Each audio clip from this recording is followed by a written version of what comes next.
제사장과 대제사장은 좀 다릅니다. 자, 이 말씀도 사람이 죽었을 때의 상황입니다. 자, 사람이 죽었습니다. 그러면 제사장은 누구의 장례는 갈 수 있겠습니까?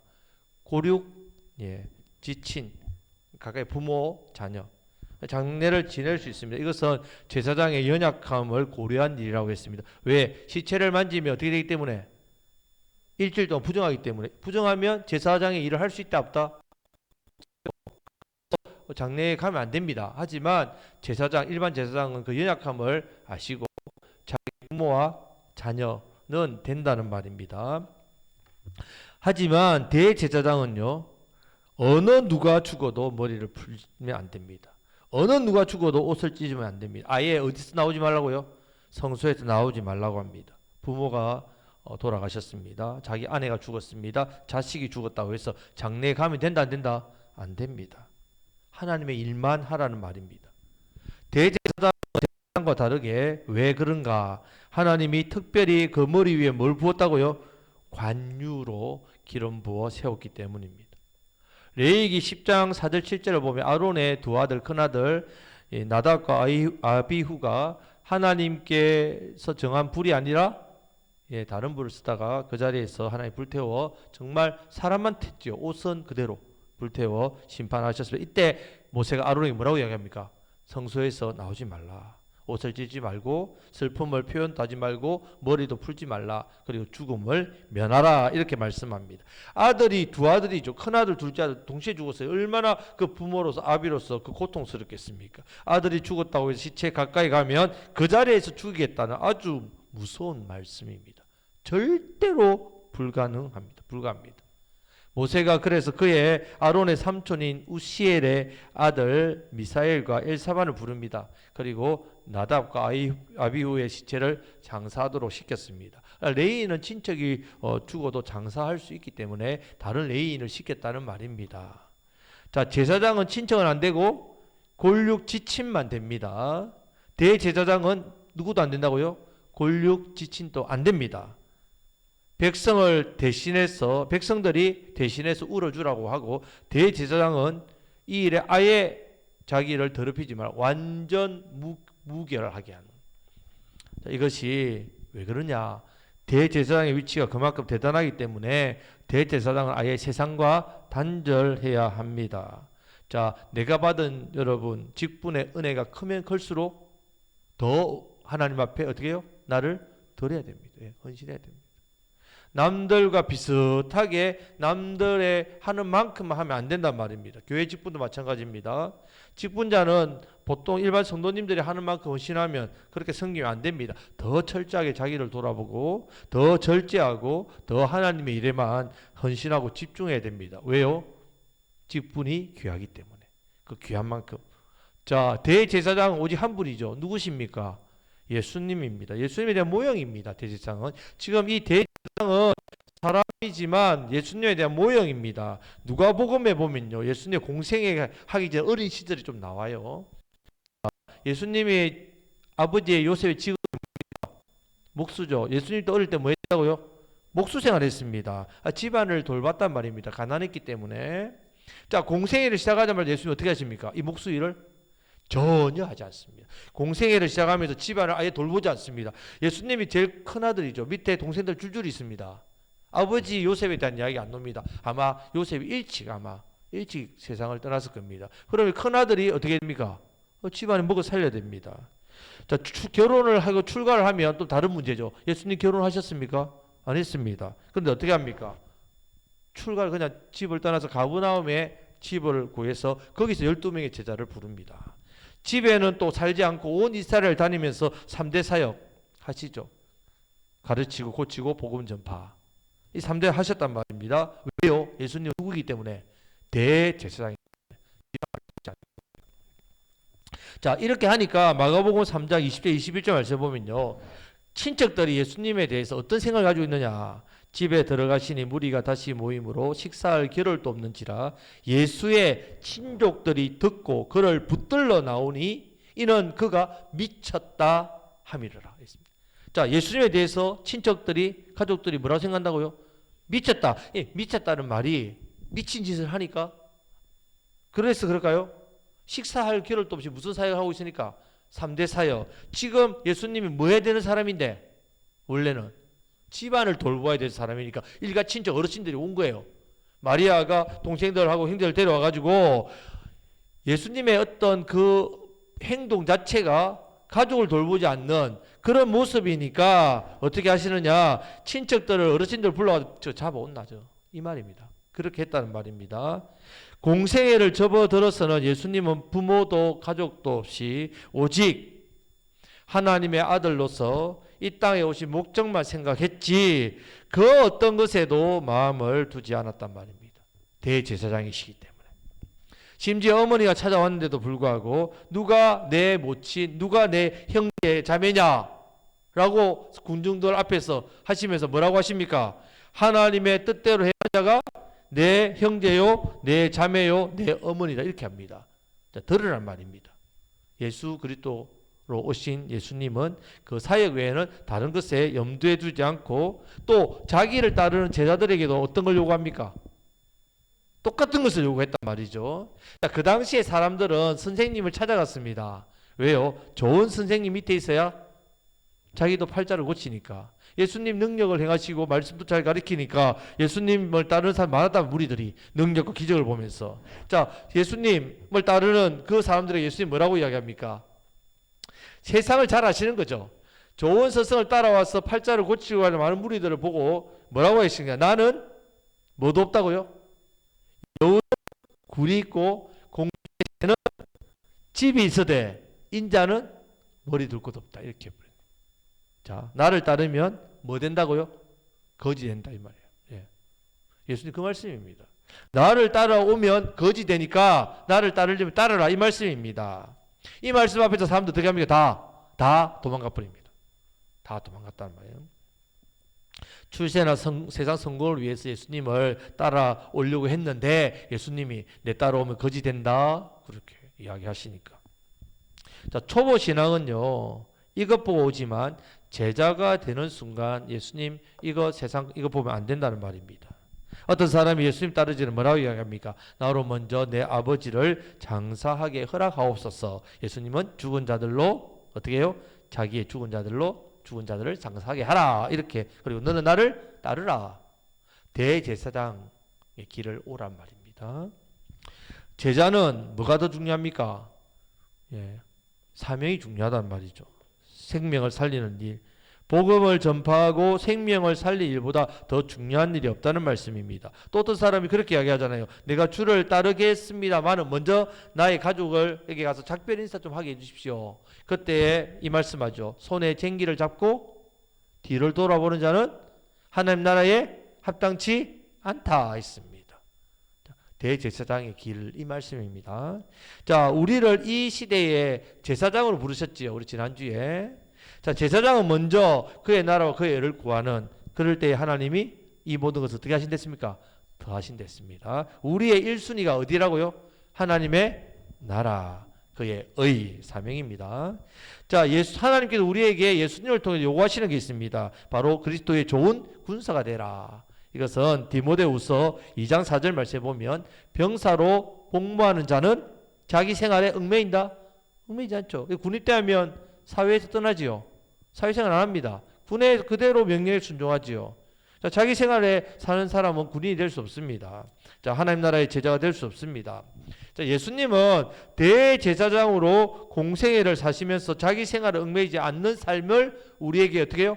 본을 보여주셨습니다. 예, 본을 보여주셨습니다.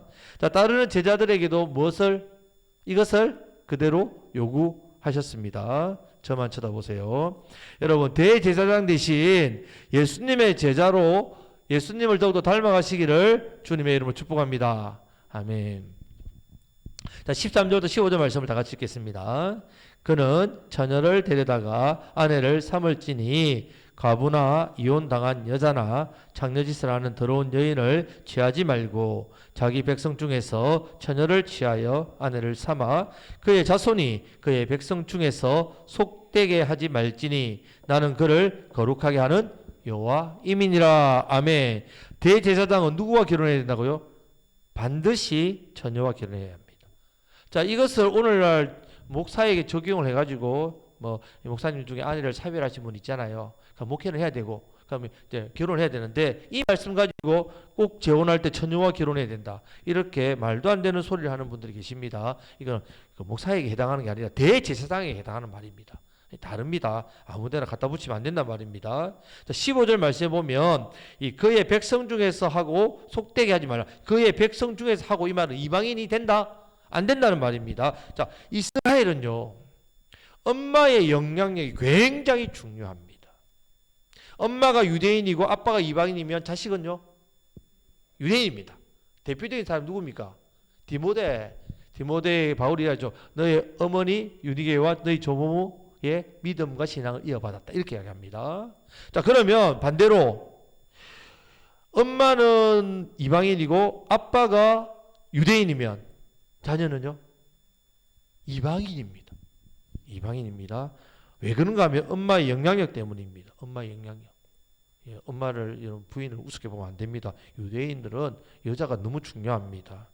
열왕기 상하에 보면 왕들 이야기가 나오잖아요. 아빠는 굉장한데 아들 중에 개판인 아들이 일어나는 그런 자녀들이 있습니다. 왜 그런가 보면요. 성경에서 뭐라고 지적하면 엄마를 누군가를 말합니다. 꼭.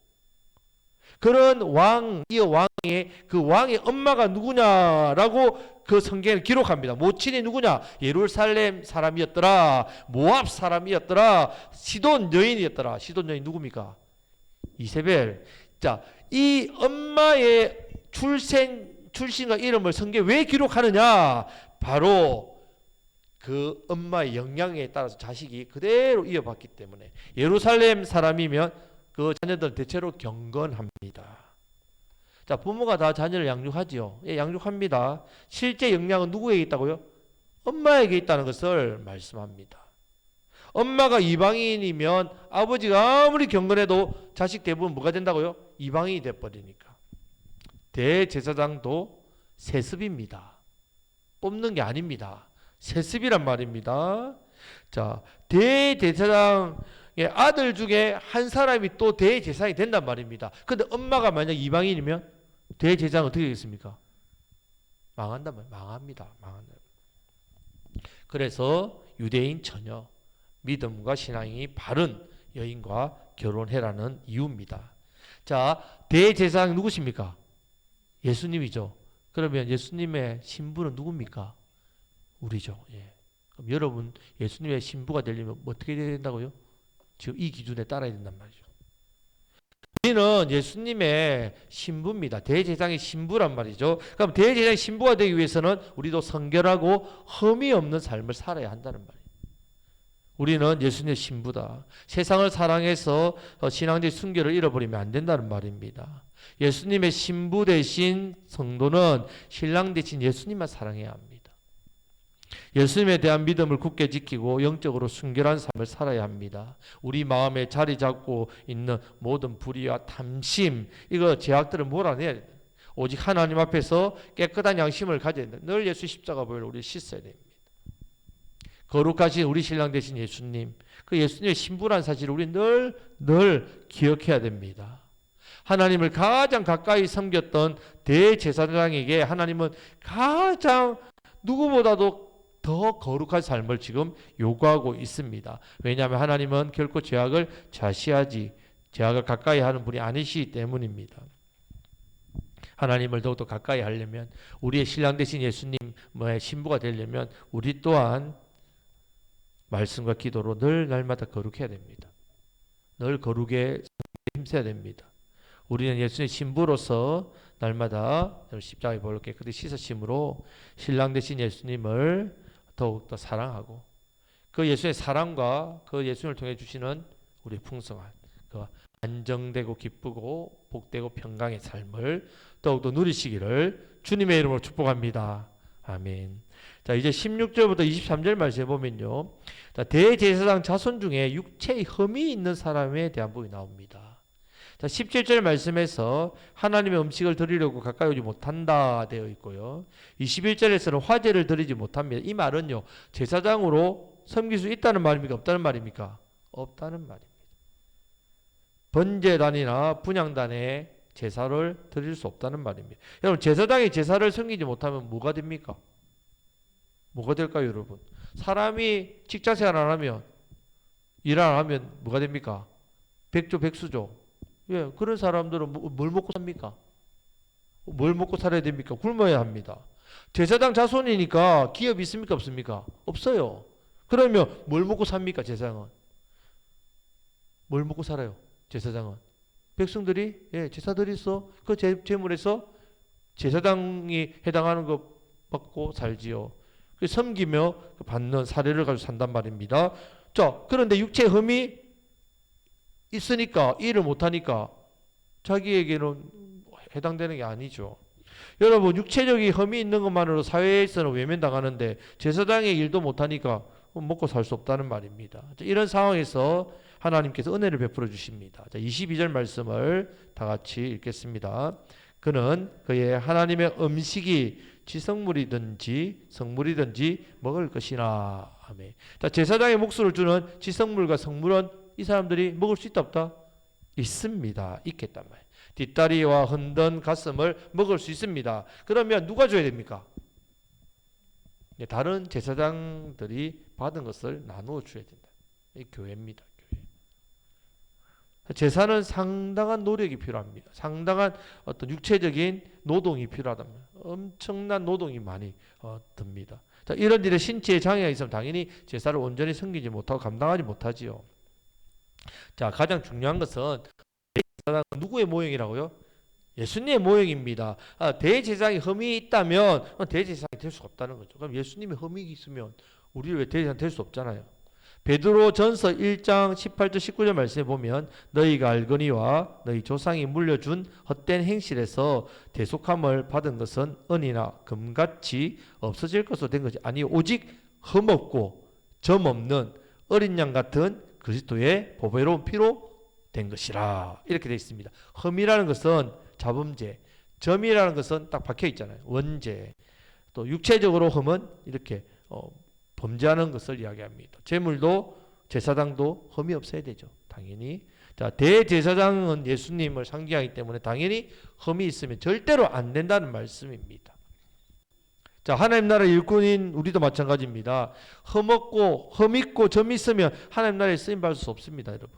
하나님께서는 어떤 사람을 쓰신다고요? 예, 정결한 사람. 큰 집에 그릇 많다 있죠. 금그릇, 은그릇, 녹그릇, 나무그릇, 질그릇. 어떤 그릇을 쓴다고 주인이? 깨끗한 그릇. 예. 우리는 그릇의 모양에 대해서 관심이 있습니다. 금그릇이 되고 싶고 은그릇이 되고 싶고 세상에 빛나는 그릇이 되고 싶죠. 우리 하나님 관심은요? 예, 깨끗한 그릇. 우리가 힘있게 능력있게 쓰임 받으려면요 흠이 없어야 합니다. 다른 제사장을 통해서 받은 것만 먹고 살면 되겠습니까, 여러분? 우리가 사명자로 부름받았는데 세상의 것으로 먹고 살면 되겠습니까? 힘있게 쓰임 받으려면 자범죄가 없어야 된단 말입니다. 힘있게 쓰임 받으려면 말씀과 기도로 거룩해야 합니다. 자, 성도 여러분, 대제사장 대신 예수님을 우리는 본받아서 제사장의 사명을 감당해야 됩니다. 이 사명을 감당하는 그 사명은 제약된 세상과 하늘의 하나님과 어떻게 해요? 예수님을 통하여 연결하는 이 사명입니다. 하나님께서는 예수님을 이 땅에 보내신 이유는 하나님과 제약된 이 세상을 연결해서 제사함받고 구원받는 이 사명에 우리를 부르셨습니다. 대제사장 되신 예수님께서 이제 모형이 되셔서 모델이 되셔서 본이 되셔서 이제 우리에게도 이 사명을 맡기셨습니다. 이 사명 앞에 더욱더 하나님 앞에 말씀과 기도로 전결하셔서 귀하게 복되게 쓰임받아 더 많은 영혼을 살리시는 저와 여러분들 되시기를 주님의 이름으로 축복합니다. 아멘. 이제 말씀부터 기도하겠습니다. 먼저는